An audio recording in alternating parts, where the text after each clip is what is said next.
சமூக ஆர்வலரான அன்னை வி.ஜி. சரவணன் அவர்கள் கடந்த 4 ஆண்டுகளுக்கும் மேலாக ஸ்ரீவைகுண்ட தொகுதி மற்றும் அதன் சுற்று வட்டார பகுதிகளில் உள்ள ஆதரவற்ற ஏழை எளியவர்களுக்கு இல்லம் தேடி இரவு உணவு திட்டத்தை ஏற்படுத்தி உணவு வழங்கி வருகிறார்.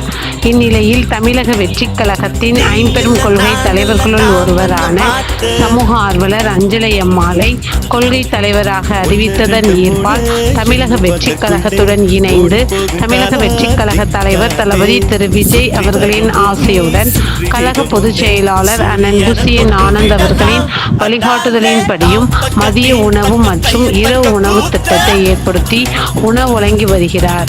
26/8/2025 அன்று ஸ்ரீவைகுண்டம், கோட்டைக்காடு, உண்டியலூர், ஏரல், சிறுதண்டநல்லூர், கீழமங்கலக்குறிச்சி ஆகிய பகுதிகளில் உள்ள ஆதரவற்ற ஏழை எளியவர்களுக்கு மதிய உணவும் அண்ணாநகர், கொட்டாரக்குறிச்சி, ஆறுமுகமங்கலம், அரசங்குளம், மாரமங்கலம், இடையர்காடு, தளவாய்புரம், சம்படி காலனி, மேலச்சம்படி மற்றும் அதன் சுற்று வட்டார பகுதிகளில் உள்ள ஏழை எளியவர்களுக்கு இரவு உணவும் தமிழக வெற்றிக் கழகம் தூத்துக்குடி மேற்கு மாவட்டம் சமூக ஆர்வலரான அன்னை வி.ஜி. சரவணன் அவர்களின் சார்பில் அன்று 208 நபர்களுக்கு உணவு வழங்கப்பட்டது.